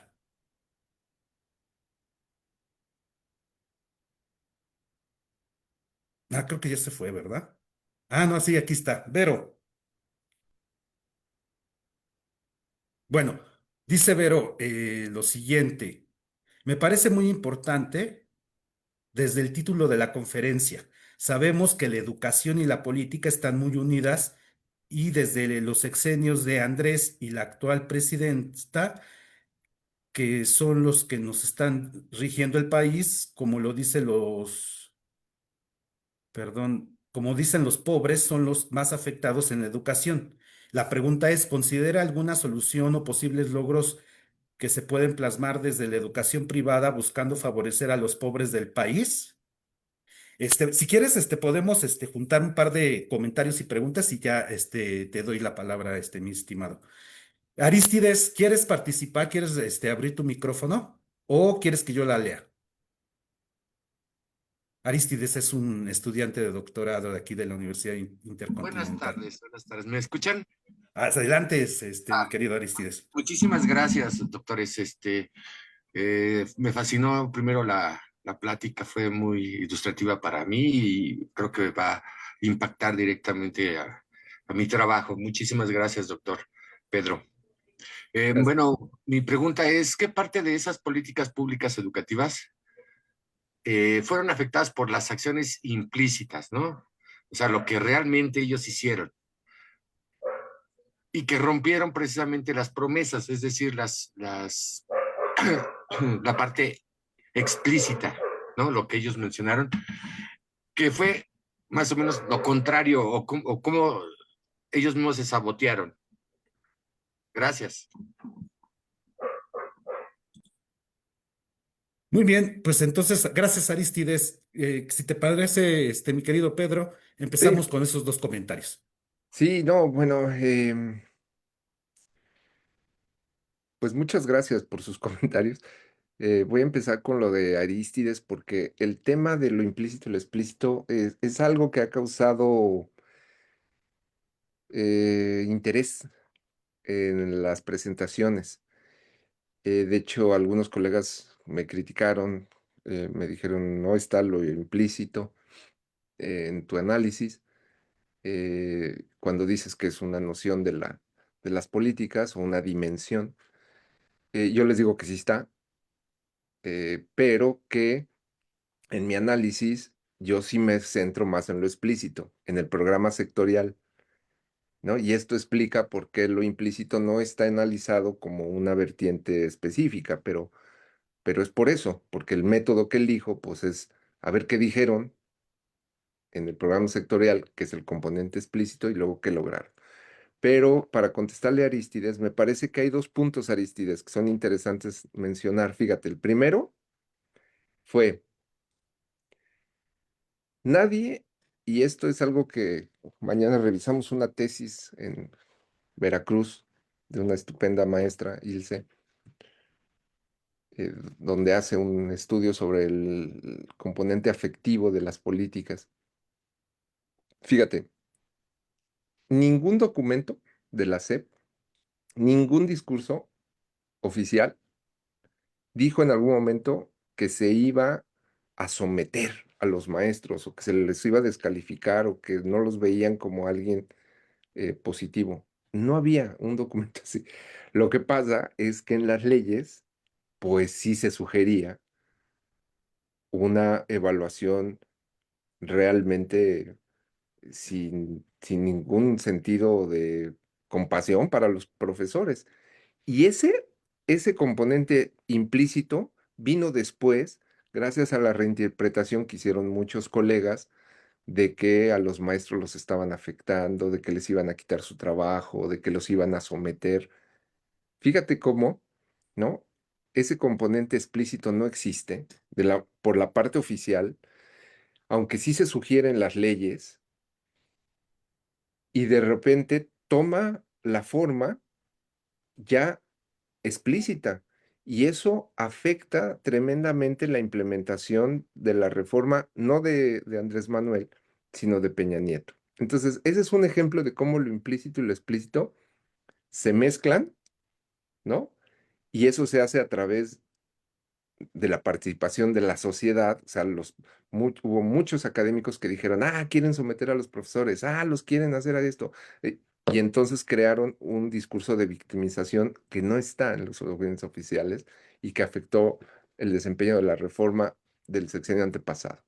¿Qué se hizo en la reforma del presidente Andrés Manuel López Obrador? Fíjate, cuando empiezan las iniciativas de ley y empieza el Parlamento abierto donde íbamos a discutir las diferentes iniciativas constitucionales, el presidente le manda al magisterio un memorándum para decirles cómo iba a ser la evaluación, ¿no? O sea, era cosa que, otra vez, nunca dijo que lo iba a hacer y lo hizo, ¿no? O sea, él no dijo, voy a mandar ¿no? ¿Qué hace qué hace o cuál es el efecto de mandar un memorándum a la disidencia magisterial diciéndoles cómo va a ser la evaluación? Pues empezar a construir la retórica por la que va a ir, ¿no? Los cambios constitucionales en un parlamento abierto, que además, si te fijas, Aristides, son dos vías completamente distintas. De hecho, varios colegas me decían, es que el memorándum es inconstitucional porque la manera de procesar las reformas y los cambios constitucionales pasan por parlamento abierto. ¿De dónde sacaron la idea de hacer un memorándum? Pues esas son las formas muy interesantes desde un punto de vista analítico que los gobiernos tienen y este tipo de regímenes para apuntalar sus propias políticas, ¿no? Entonces, esa es una cosa interesantísima. Por eso siempre yo les insisto mucho a los alumnos, hay que mirar la parte implícita, lo que no se dice, porque ahí vas a encontrar mensajes que en lo explícito a lo mejor no están y vas a entender mejor la política y ya no la vas a juzgar tan severamente, porque hay cosas que te pueden dar otros elementos. Ahora, esto de lo implícito, Aristides, reconozco que metodológicamente es difícil seguirlo, ¿eh? O sea, no está tan fácil de decir, a ver, y lo implícito, ¿cómo lo observo? ¿No? Es algo que tenemos que desarrollar y esto es otra cosa promisoria para el análisis de las políticas, que ante este tipo de regímenes y de gobiernos, nuestros análisis de política deben ser más rigurosos, debemos ser más pulcros, debemos utilizar las palabras adecuadas, debemos desarrollar nuevos métodos para saber cómo estos gobiernos actúan y que lo explícito puede tener componentes de implícito y que pueden ser regresivos. Por ejemplo, vamos a democratizar a las universidades públicas. ¿Quién estaría en contra de eso? Nadie. Bueno, pues la democratización lo que oculta atrás, pues es una intervención del gobierno sobre las universidades que son autónomas, ¿no? Y eso es lo que ocurre, y eso es lo que ocurrió, y y así hay muchos discursos construidos en ese sentido. Vamos a desneoliberalizar la ciencia y trácatelas, ¿no? Decides cómo van a ser los programas de manera arbitraria, sin revisión de pares, haciendo una junta de gobierno en el CONACYT donde tú decides cómo van a ser, quién va a estar becado, te aplican la ley de manera retroactiva. No, unas cosas realmente de complicación y de complejidad gubernamental que te meten en un ambiente de ineficiencia, ¿no? Que ese es el punto que quiero señalar, más allá de lo que se piense de un gobierno o de otro. Los gobiernos pierden eficiencia cuando actúan de esta manera. Y es por eso que la crítica viene desde aquí, ¿no? No es una crítica a los procesos de gobierno, no al gobierno en sí o a alguien que me cae bien o al que me cae mal. Es, si ustedes hacen esto, si actuamos de esta manera, es muy probable que perdamos capacidad y eficiencia. Y al perderla, pues no cumplen las metas que ustedes mismos propusieron. Eso, eso es. Gracias por la pregunta, Aristides, y hay que seguirle pensando y si sigues por ese lado de en tus análisis, este, encantado de estar en contacto, porque es algo que hay que pensar mejor y hay que sistematizarlo y hay que observarlo empíricamente, lo de lo implícito de una mejor manera. Vero, sobre lo que preguntas, ¿de qué manera podemos desde las universidades privadas mejorar las condiciones de la gente que enfrenta más pobreza o desigualdad? Bueno, yo creo que las universidades como la UIC, ¿no? Que tiene una orientación de tipo cristiana, pues lo hace, ¿no? La Universidad Iberoamericana también lo hace. Y no perder de vista una cuestión, el actuar de las universidades particulares, no quiero llamarlas privadas, sino particulares, sí tienen efectos dentro de la política pública de México, ¿no? Y esto es muy importante, por eso es Secretaría de Educación Pública, porque incluye a los privados y porque lo público es más allá de lo que es gubernamental u oficial. Entonces, y ustedes saben mejor que nada cómo hacerlo. La Iberoamericana, que en algún momento trabajé ahí, se dio cuenta de una cosa. Se dio cuenta que no podía inculcar los valores cristianos jesuíticos que ellos pregonaban. Y no lo podía hacer, pues porque imagínate, un joven de 18 años, pues ya llega con ciertos valores incrustados y que aunque siempre es posible cambiarlos, era muy difícil. Fue un estudio estupendo del doctor Muñoz Izquierdo sobre la congruencia de enseñanza de los valores cristianos en la Ibero. Y entonces, ¿qué hicieron? Crearon programas universitarios sobre derechos humanos, interculturalidad, ¿no? Que permitían tener un acercamiento y una formación distinta, más cercano a esos valores. Entonces, pues ese es un camino, ¿no? Ese tipo de formación de programas universitarios que me parece que van por em,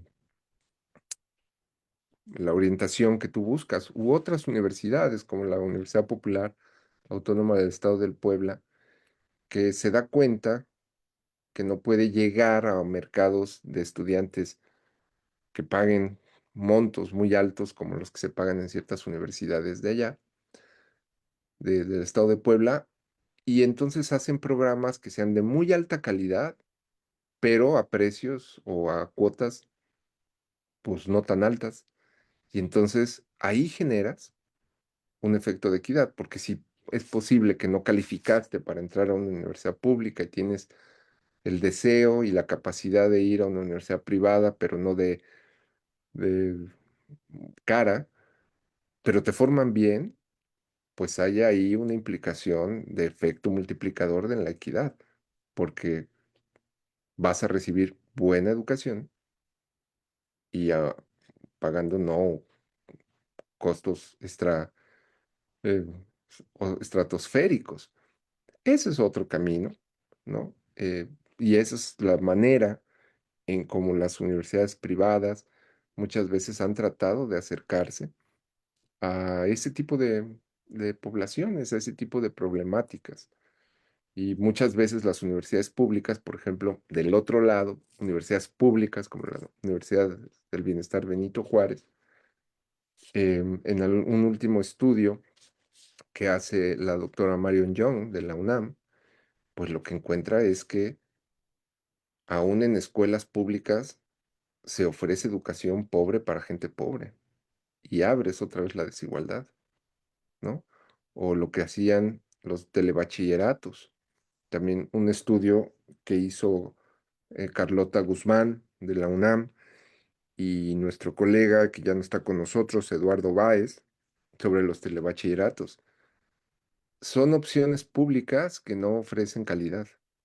Y entonces en el momento que eso ocurre porque no te cobran, porque son accesibles, pero pues no recibes la educación que como derecho tienes, la desigualdad se abre, ¿no? Y esto no puede ser. Claro.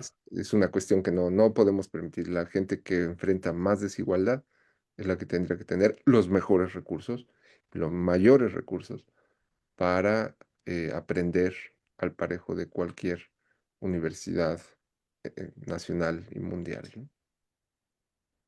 Muchas gracias, doctor Pedro. Bueno, ya tenemos aquí otro comentario. También tenemos levantada la mano de Mariana y de Sofía.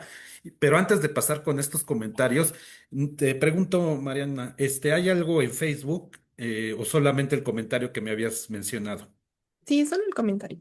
Ah, muy bien. Es que ahí en Facebook por ahí alguien se soltó una retaíla contra las autoridades de la UPN y con respecto a esto mismo, ¿no? De lo que se está haciendo en estas últimas administraciones, eso me recordó, por ejemplo, a una de nuestras colegas que es Raquel Sosa, ¿no? Y el Mm. problema que tiene también ahí con las universidades, ¿no? De Benito Juárez.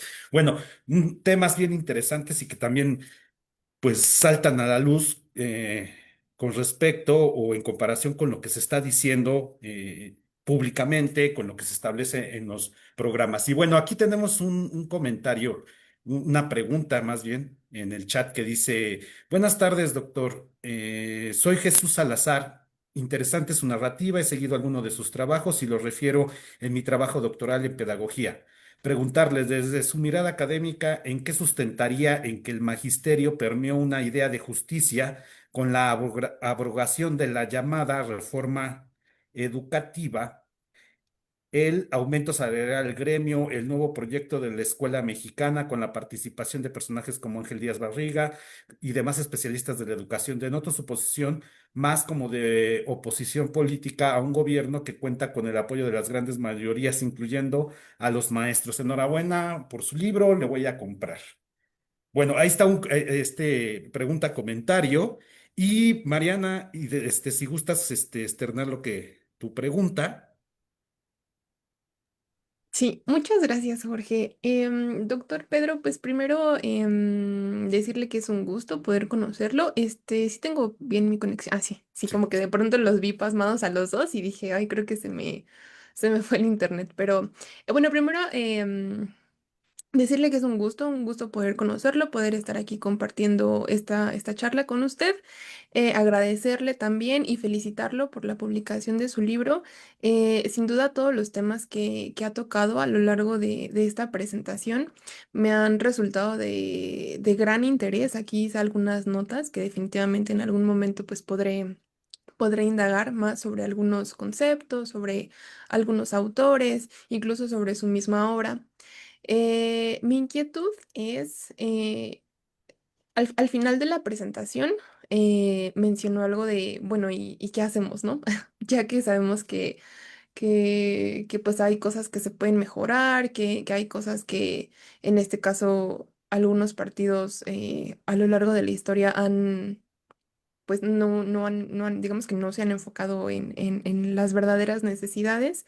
En este caso, nosotros como, bueno, principalmente yo como estudiante, pero también como docentes, como directivos, ¿qué podemos hacer ante este fallo de las políticas educativas? Y porque, bueno, claro, nosotros pues todavía no somos investigadores, todavía no podemos influir tanto, ¿no? En estas políticas educativas, pero nosotros desde nuestra formación o desde nuestras instituciones educativas, pues, ¿qué es lo que podemos hacer? Esa sería mi pregunta y mi comentario y nuevamente agradecerle mucho por lo que nos acaba de compartir. Muchas gracias. A ti, Mariano. Gracias, Marianita. Doctor, mire, voy a cederle la palabra a Sofía y yo creo que con eso ya vamos cerrando la sesión de preguntas. Adelante, Sofía, por favor. Ay, hola, bueno, yo tengo una pregunta. Mencionó sobre, bueno, estos programas de becas. Este, y bueno, a mí lo que me llama la atención es que por qué estos programas que están inculcados a la educación, o sea, es decir, por ejemplo, las becas, es decir, programas de apoyo para madres o así, siempre van dirigidos a personas, pues, de escasos recursos y nunca se llegan a lograr en su totalidad, siempre van a esta población en vez de ir a, pues, en general a la población. Gracias, Sofía. Gracias. Bueno, pues vamos por orden. Si quieren, me hacía la pregunta el profesor Jesús Salazar. Jesús. Sí, a ver si entiendo bien, un poco decir cuál es mi posición en términos de los nuevos cambios, en términos de la política de profesionalización docente y luego con los nuevos cambios curriculares y la nueva escuela mexicana. A mí me parece, y cuando analicé en el sexenio pasado qué estaba ocurriendo, lo que el argumento que construyo es, los gobiernos saben perfectamente, y por eso es importante las alternancias, cómo hacer de los errores de un gobierno pasado una propuesta política atractiva. Y eso me parece que hace bien el gobierno de Andrés Manuel López Obrador.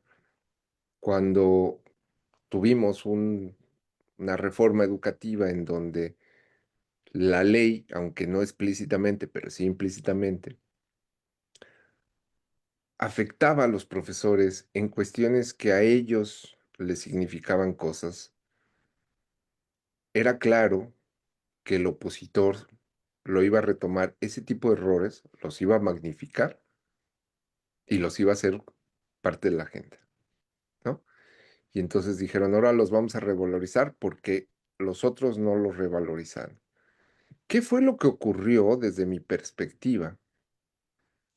Lo que ocurrió fue que a mi juicio empezaron a quitarle de responsabilidades a los profesores. Ojo, no quiero decir responsabilidades de sus infortunios, sino la capacidad de las personas para dirigirse en ambientes específicos y como adultos. Y esto es lo que a mi juicio le resta al gobierno la capacidad gubernativa, porque entonces tú ya no puedes decirles a los profesores que necesitan meterle el hombro durante la pandemia, pues porque tú estás con una retórica de revalorización y no los quieres tocar ni con el pétalo de un discurso ni de un programa y los dejas. Y eso es popular, cae bien, genera votos, pero pierdes capacidad gubernativa, ¿no? Y esto es algo que ocurrió. A mí me parece que, pero fue muy hábil el gobierno para crear, y este es otro elemento importantísimo, Mariana, para que lo pensemos a futuro y lo retomemos en las clases de política, creó una narrativa benévola hacia el magisterio que fue muy eficiente para crear la sensación de que estaban protegidos y estaban mejor, cuando por el otro lado les cortaban recursos, ¿no? Y entonces lo que explico en el libro es, parece que hubo un efecto placebo, ¿no? En el gobierno, ¿no? En la retórica del gobierno. ¿Qué me parece que hay? Eso es lo que pienso y eso es el análisis que hago en términos de la política de profesionalización docente. Ya metiéndonos más a fondo, Jesús, con estos puntos de la Escuela Nueva Mexicana y los colegas que están involucrados en los diseños curriculares, veo cosas que son importantes. No soy pedagogo, creo, y eso creo que es muy importante decirlo, porque no sé cómo se hacen los currícula y todas esas cosas. ¿Qué veo importante? A ver, como les decía, la ampliación de las finalidades de la educación en el sexenio pasado fue una cosa que me pareció positiva. Hacen una crítica a la evaluación estandarizada, los puntajes, para moverse en una cosa más amplia. No estoy diciendo que lo hicieron muy ordenadamente ni muy sistemáticamente. Los maestros tienen, por lo que escucho y lo que leo y lo que me llega, un chorro de problemas de aterrizar el programa de la escuela mexicana, de la nueva escuela mexicana. Pero al menos sí abrieron un poco más, como eh, un momento, muchos lo dijimos, las finalidades de la educación. Y eso es muy importante. Otro eje que lo defiende el doctor Ángel Díaz Barriga, que también me parece muy importante, es esta idea de que el contexto te da el eje pedagógico para encontrar sentido a lo que estás enseñando en la escuela. Es decir, hay que hacer relevante el conocimiento que se enseña en la escuela, ¿no? Y esto también me parece una idea muy potente, muy importante pedagógicamente hablando. Donde creo que hay un problema, y otra vez, desde un punto de análisis, o desde mi punto de vista analítico, es que sí, que está muy relacionado con la idea de pueblo y con la idea de desaparecer a los individuos. Sí tienen un ideal comunitario, sí piensan que las comunidades funcionan bien y funcionan para ser educadoras, cuando las comunidades en muchas ocasiones actúan en contra de las personas. Violencia de género, por ejemplo. Violencia en términos ideológicos, si no eres tú o tienes la religión que tú observas, o si no eres de la etnia que tú observas, los conflictos intracomunitarios en estados como Querétaro, por ejemplo, en Amialco, donde hay una fuerte presencia indígena, son fuertísimos. Y me parece que la nueva escuela mexicana proyecta un ideal comunitario. ¿Qué es eso? Un ideal, no es una cuestión real. Y que las comunidades, y vuelvo a mi punto de la defensa de los individuos y de las personas, las comunidades pueden ir en contra de la libertad individual de las mujeres. Pues nada más pregúntenle a las mujeres en la cena de Navidad cuando llegan y la tía luego le pregunta, ¿y dónde está tu novio? Ya que ya vas al novio. ¿Cuándo te casas? Ya que está. ¿Y ahora cuándo el hijo? O sea, es una presión social a las mujeres de la comunidad, ¿no? Y hay gente que dice, pues yo no quiero tener hijos, no me importa. Nada. Las comunidades pueden tanto ampliar las libertades de las personas como pueden restringirlas, ¿eh? Y eso en el programa de la nueva escuela mexicana no está presente, nada más tienen una visión en donde dicen, pues las comunidades son muy importantes, tal, porque somos seres sociales. Pues claro que somos seres sociales, ¿no? Mi idea de individuo no es que están separados, pero que importan mucho más allá de la comunidad.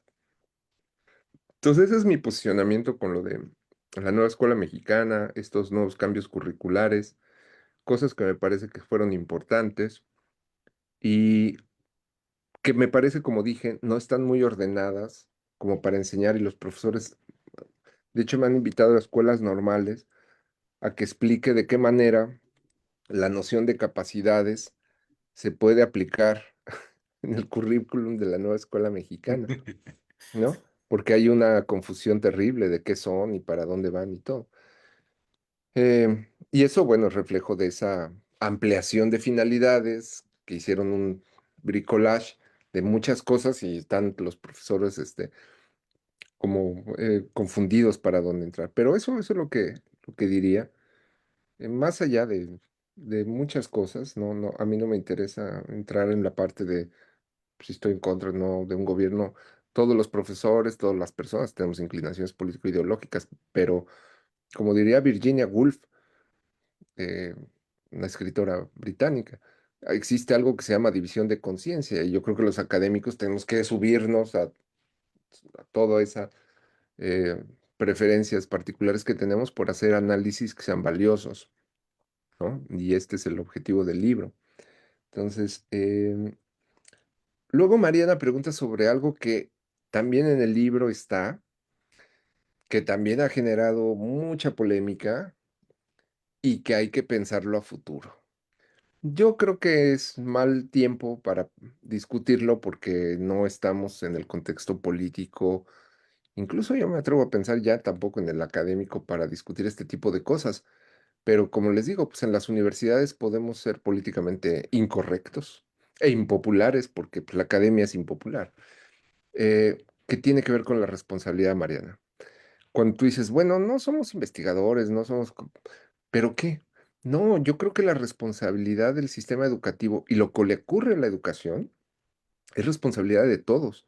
Lo que pasa es que con regímenes como el actual, lo que te dicen es, no te preocupes, tú no eres responsable de nada, yo te resuelvo todo, ¿no? Y pues todos bien felices, ¿no? Pues que, ay, pues ya felicísimos, nos van a dar la beca, nos van a valorizar narrativamente, no me voy a preocupar de nada. No, cuando se inicia el Instituto Nacional de Evaluación, que se inicia en el periodo de la alternancia democrática o alternancia partidista, se construye un discurso de responsabilidad pública sobre la educación. Y cuando salían los resultados de las evaluaciones estandarizadas, el discurso oficial y el del INE eran, esto es grave, los resultados son graves, no estamos bien en educación, pero todos somos responsables. Los padres de familia, los profesores, los ciudadanos, los medios de comunicación, los legisladores, los jueces, el secretario de Educación, los funcionarios de la SEP, todos somos responsables. Por lo tanto, hay una responsabilidad pública sobre la educación. Que esto es algo, Mariana, que hay que seguir insistiendo. Eh, la pregunta es, ¿qué tan responsables somos y de qué nos podemos hacer cargo? Y yo creo que ahí hay respuestas de cada uno de los roles que tenemos. Como padres de familia, pues si dicen, no, pues mejora la educación de tu hijo, pues vas a decir, pues sí, pero yo no sé enseñarle matemáticas, eso lo enseña la escuela y los maestros. Pues no, pero sí puedes, pues llevarlo al museo, acercarle libros, orientarlo, hablar con él. Ahora salió un estudio muy curioso como los que se hacen, en donde se muestra, el estudio de la OECD, que si tú tienes un momento en la cena de charla con tus hijos, ¿no? Eh, hay un impacto importante en su nivel de aprendizaje. O sea, el espacio de diálogo con los hijos en un momento del hogar, ¿no? Bueno, pues ahí está la responsabilidad de los papás, ¿no? Y de los maestros, pues ya está, los propios profesores tendrán que reflexionar sobre esa responsabilidad. Pero es un tema, ¿eh? Porque si nosotros quitamos las responsabilidades a los individuos, a las personas, en primera los dejamos de ver como individuos. En segunda, no podemos, y esto lo repiten mucho Banerjee y Duflo, no podemos hacer programas que estén orientados a resolver los problemas. El programa Oportunidades era un programa que te daba la beca, y ahí está un poco la idea de Sofía, pero te condicionaba. Te decía, mire, le vamos a dar recursos a su familia, pero usted, señora, se va a hacer el Papa Nicolau y las revisiones eh, que tiene que hacerse por el sistema de salud y manda al hijo a la escuela. Y si no lo haces, pues no hay lana. Estaba condicionado. Entonces tú tenías una responsabilidad. Se quitó el programa Oportunidades, se desapareció. Pregúntame ahora de hecho, por qué cae la matrícula en educación básica, aun cuando haya jóvenes en el nivel del rango normativo. Pues porque ya no hay responsabilidad, porque la gente tiene que buscar otro tipo de fuentes para vivir y entonces pues la necesidad le gana a la escuela. Y en Querétaro, que hicimos el estudio del laboratorio de política educativa, nos decían, oiga, usted necesita mandar a su hijo a la escuela, a la secundaria. Y la respuesta de muchos papás era, ¿y cuánto me van a dar? No, espérese, pues ¿cuánto le vamos a dar de qué? Pues es su obligación mandar a su hijo, ¿no? Y como no hay ya un mecanismo condicionado de beca, pues a veces tienen que partir al niño y irse a la pizca de cosas y no ir a la escuela y entonces perder la escuela.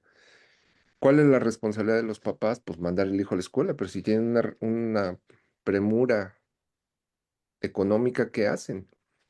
Pues seguramente van a buscar un trabajo, van a meter al niño, ya no lo van a mandar a la escuela y por eso tenemos una caída en la tasa de matriculación a nivel básico, lo cual no había pasado en el siglo XX, pues ya pasó, ¿no? Por haber quitado oportunidades, ¿no? Y no tener un mecanismo condicionado que en cierto sentido te hacía responsable de hacer ciertas cosas para recibir dinero. Y eso no está ya. Estamos en otra época, diría Maquiavelo, eh, en época de los príncipes irresolutos, ¿no? Esos aquellos que pues no quieren dar el paso para no perder popularidad ni el poder. Y en ese proceso se pierden oportunidades, se quita la responsabilidad a los actores y tenemos los resultados que pues ahorita les mostré. Eh, pero todos somos responsables, Mariana, de lo que le ocurre a la educación. No pienses que porque no estamos dentro de la SEP no tenemos, no, tenemos mucho. Como ciudadana, oye, le voy a exigir al gobierno que haga bien las cosas. O me voy a juntar con mis colegas y a reflexionar sobre el programa sectorial y vamos a sacar un anuncio o algo que yo siempre defiendo muchísimo en mi universidad. Cuando yo cierro la puerta de mi salón, yo soy libre de hacer cosas por los jóvenes que yo quiero que ellos hagan. Y eso es exigirles intelectualmente y que ellos me exijan y hacer una clase interesante, hacer una clase que no los moleste, que no los ofenda, que les guste aprender. Eso podemos hacer por los jóvenes, los maestros, cuando cerramos el salón, la puerta del salón, independientemente de todos los problemas que traigamos encima. Eso es muy importante y los profesores son importantes por eso, porque sabemos que con nuestro esfuerzo otros pueden crecer. Muchas gracias, doctor Pedro. Y pues yo creo que con estas últimas ideas cerramos en esta sesión, ¿no? Definitivamente la educación es una responsabilidad de todos, de toda la sociedad en su conjunto. No hay quien tenga la preponderancia. Hay gente más responsable por cuestiones institucionales, eh, pero Y finalmente de poder, todos, Jorge, exacto, aquella gente que tiene más poder es es el más que tiene responsable. más. Acuérdense del hombre araña, ¿no? Que le Sí, sí, dejó el sí, tío claro. ¿no? Entre más poder, más responsabilidad, Un gran poder. ¿no? O más conocimiento, o tuviste más oportunidades. Claro, Tienes que sí, ser de más. hecho hay que tomar en cuenta esos privilegios porque esos privilegios o ese poder nos deberían de poner en otra tónica. Esa sería una idea principal. Todos somos responsables, pero además otra idea fundamental que tocas es las universidades somos ese espacio para punzar las conciencias. Punzar las conciencias contra cualquiera que esté controlando la hegemonía, sea del color que sea. Eso no importa. Aquí de lo que se trata es justamente de agitarnos y decir, a ver, las cosas cómo están yendo. Y estos espacios de reflexión son fundamentales y esto que nos estás diciendo, doctor Pedro Flores Crespo, te lo agradecemos mucho. Fue muy interesante, es muy valioso el estudio que estás haciendo. Al final de cuentas, nosotros podremos calibrar nuestras acciones para donde nosotros consideremos importante, pero son este ejercicio que tú haces y esto que nos brindaste en esta plática para nosotros es muy valioso. Te agradecemos mucho a nombre de la Universidad Intercontinental y también de la Red Multidisciplinaria sobre Formación y Educación. Gracias, este es tu espacio y bueno, pues ojalá y nos veamos pronto en las próximas entregas, ¿verdad? Sí, no, muchas gracias a ustedes, porque a medida que discutimos sus preguntas, pues uno reflexiona y afina los argumentos y eso es muy importante para la carrera académica de uno, para la formación. Yo les agradezco muchísimo, en verdad, que me hayan invitado, que tengamos esta discusión. Quedo atento a sus preguntas. Puse ahí mis correos, al quien quiera escribirme, sigamos la discusión. Gracias, Jorge, gracias, Mariana, y gracias a todas y a todos ustedes. Muchas gracias. Y les voy a pedir a todos que abran otra vez un segundito sus micrófonos y le demos un aplauso a nuestro invitado. Muchas gracias, Muchas doctor gracias. Pedro. Hasta Gracias, la próxima. Gracias a todos. un Cuídense abrazo. mucho. Buenas noches. Gracias, Gracias, Lina. cuídense. Gracias, Lisette, Muchas Sofi, gracias. Alex, Aristides. Muchas gracias a todos. Nos vemos pronto. Hasta Chao. luego. Excelente tarde a todos. Hasta luego. Hasta Gracias. luego.